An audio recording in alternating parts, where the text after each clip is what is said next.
Types of necrosis. तो first type है cognitive necrosis. ये मोस्ट कॉमन टाइप है नेक्रोसिस का, जिसमें क्या होता है जो आर्किटेक्चर डिटेल होते हैं मतलब सेल वॉल होते हैं वो प्रेजेंट होती है, और जो अंदर का साइटोप्लाज्म होता है न्यूक्लियस होता है वो लॉस्ट हो जाता है। एंड कॉजेज होते हैं इस्चीमिया मतलब ऑक्सीजन सप्लाई नहीं होता उस ऑर्गन को, एक्सेप्ट क्या बताया गया है ब्रेन, मतलब ब्रेन छोड़ के। ब्रेन ए लिक्विफैक्टिव नेक्रोसिस में आएगा। हाइपोक्सिया O2 कम होगा, इस्चीमिया ब्लड सप्लाई कम होगा। Then thrombo embolism, mild burns, thermal injury, Zenker's degeneration, chemical injury. Then gross क्या होगा, ऑर्गन पेल होगा, येलो होगा। एंड हॉलमार्क क्या होगा उसका, जो नॉर्मल सेल होगी वो टॉम्बस्टोन्स अपीयरेंस में कन्वर्ट हो जाएगी, लाइक घोस्ट अपीयरेंस। उसमें लिम्फोसाइट प्रेजेंट होगी at the junction of the at the cell of the necrosis. इसमें न्यूक्लियर चेंजेस देखने को मिलेंगे, पिक्नोसिस, कैरियोरेक्सिस, कैरियोलाइसिस। देन आउटलाइंस जो होती है सेल की वो रिटेन रहती है, और उसमें का जो साइटोप्लाज्मिक डिटेल होता है एंड न्यूक्लियर डिटेल लॉस्ट हो जाता है। देन नेक्स्ट है लिक्विफैक्टिव नेक्रोसिस। लिक्विफैक्टिव नेक्रोसिस को हम कॉलिक्वेटिव नेक्रोसिस भी कह सकते हैं। इसमें क्या होता है तो लिक्विड डेब्रिस फॉर्म होती है। इसमें क्या होगा, आर्किटेक्चरल डिटेल भी लॉस्ट होगा, साइटोप्लाज्म भी प्रेजेंट नहीं रहेगा, और न्यूक्लियस भी प्रेजेंट नहीं रहेगा। देन इसमें कॉजेज़ क्या होंगे तो पायोजेनिक बैक्टीरियल इन्फेक्शन की वजह से ये नेक्रोसिस हो सकता है। देन इस्चेमिक नेक्रोसिस होता है ब्रेन का। देन लिक्विफाइड सेंटर कंटेन होता है with cyst wall liquefactive necrosis में। देन माइक्रोस्कोपी, नेक्रोटिक एरिया होता है, cavity contain a mass of necrotic bacteria. जो कैविटी होती है उसमें क्या होता है मास होता है मतलब बैक्टीरिया टिश्यू डेब्रिस प्रेजेंट होती है। Then surrounded by a cyst, किससे सराउंड होता है वो एक सिस्ट फॉर्म करता है, जिसमें प्रोलिफरेटिंग कैपिलरीज प्रेजेंट होती है, इन्फ्लामेटरी सेल्स भी प्रेजेंट होती है। देन थर्ड टाइप आता है कैशियस नेक्रोसिस। कैशियस नेक्रोसिस में ग्रैन्युलर अमॉर्फस डेब्रिस प्रेजेंट होती है। ग्रैन्युलर अमॉर्फस डेब्रिस क्या होती है, प्रेजेंट होती है, और आर्किटेक्चर डिटेल लॉस्ट होता है, साइटोप्लाज्मिक लॉस्ट होता है, न्यूक्लियर डिटेल भी लॉस्ट हो जाता है। इस कैशियस नेक्रोसिस का कॉज होता है 2 bacteria and 2 fungus.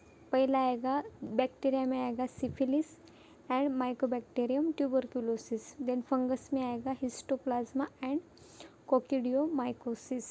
They organ कैसा होता है, सॉफ्ट होता है, ग्रैनुलर होता है, yellowish, resembles like a dry cheese. Then उसका माइक्रोस्कोपी में आएगा सेंटर कैसा होता है, स्ट्रक्चरलेस, इओसिनोफिलिक मटेरियल प्रेजेंट होता है, ग्रैनुलर डेब्रिस होते हैं, डिसइंटीग्रेटेड न्यूक्लिया होता है। वो सराउंड किससे होता है, ग्रैनुलर मैटर्स इन्फ्लामेटरी रिएक्शन से वो क्या होता है, सराउंड होता है, मतलब इधर भी इन्फ्लामेशन प्रेजेंट होता है। देन फैट नेक्रोसिस क्या है तो स्पेशल टाइप होता है नेक्रोसिस में। वो कहाँ पे दिखाई देता है, फैट रिच लोकेशन पे। फैट रिच लोकेशन है female breast, pancreas, female breast होता है पहला, देन पैनक्रियाज, देन मिसेंट्री, यहाँ पे फैट नेक्रोसिस देखा जाता है। देन कॉजेज क्या होता है, एक्यूट पैनक्रियाटाइटिस। सेकेंड होता है ब्रेस्ट ट्रोमेटिक। देन मिसेंट्री में इन्फ्लामेशन दिखाई देता है। देन यहाँ पे क्या होता है, येलोइश वाइट फर्म डिपॉजिट होता है and formation of calcium soaps, chalky white appearance. Then microscopy में necrosed fat cells cloudy appearance होता है एंड सराउंड किससे होता है, वो इन्फ्लामेटरी रिएक्शन से होता है। देन थर्ड टाइप होता है नेक्रोसिस फाइब्रिनॉइड नेक्रोसिस। फाइब्रिनॉइड नेक्रोसिस में क्या होता है, ब्लड वेसल इन्वॉल्व होते हैं। ब्लड वेसल क्या होते हैं, इन्वॉल्व होते हैं, जो कैसे होते हैं, फाइब्रिन लाइक मटेरियल डिपॉजिट होता है वहाँ पे, मतलब बैंड फॉर्म होता है। एंड कॉजेज कौन से होते हैं, immunologic injury of the cell wall, vasculitis of blood vessel होता है, वैस्कुलाइटिस होता है, ब्लड वेसल कंप्रेस हो जाते हैं। देन ग्रॉस आता है, फाइब्रिन लाइक मटेरियल डिपॉजिट होता है किसमें, तो ब्लड वेसल में, wall of the blood vessel. Then microscopy है, brightly eosinophilic hyaline like deposition होता है किसमें, वेसल वॉल में। देन किससे सराउंड होता है, न्यूक्लियर डेब्रिस से सराउंड होता है with neutrophils. Then local haemorrhage दिखाई देता है, उसमें क्या होता है, रप्चर होती है ब्लड वेसल एंड फाइब्रिन मतलब रिबिन लाइक दिखाई देता है। इसमें इन्फ्लामेशन में क्या हो, नेक्रोसिस में क्या होता है, नेक्रोसिस एक टाइप है इरिवर्सिबल सेल इंजुरी का। Necrosis is the type of irreversible cell injury which is characterized by the uncontrolled cell death occurring in living tissue associated with inflammation। मतलब नेक्रोसिस किसका टाइप है, तो इरिवर्सिबल सेल इंजुरी का type है। Irreversible cell injury में क्या होता है, डायरेक्टली सेल डेथ होती है, मतलब अगर सेल एक पॉइंट से ज़्यादा रिटेन चली गई तो वो उस सेम स्ट्रक्चर में रिटेन नहीं कर सकती, ज़्यादा टाइम उसी स्ट्रेच में चली गई तो वो सेल डेथ हो सकती है एक पॉइंट जाने के बाद। उसमें आता है नेक्रोसिस, सेल डेथ के टाइप में आता है नेक्रोसिस एंड एक अपोप्टोसिस। अपोप्टोसिस क्या है, इरिवर्सिबल सेल इंजुरी का टाइप है।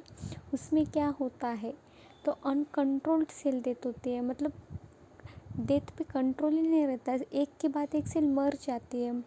और उसके साथ मरने की वजह से क्या होता है, जो मर रही सेल वो किसकी होती है, लिविंग टिश्यू की होती है। लिविंग टिश्यू की होने की वजह से वहाँ क्या होता है, इन्फ्लामेशन होता है। इन्फ्लामेशन होता है मतलब वहाँ पे क्या होगा, वो पार्ट रेड होगा, रेडनेस होगी, वहाँ पे सूजन स्वेल भी होगा, ट्यूमर लाइक ग्रोथ भी हो सकती है कुछ कुछ केस में। और ट्यूमर लाइक ग्रोथ मतलब वो फूक जाता है, स्वलन हो जाता है। और इसमें इन्फ्लामेशन होगा तो न्यूट्रोफिल 100% प्रेजेंट रहता है। तो ये हो गया नेक्रोसिस के बारे में।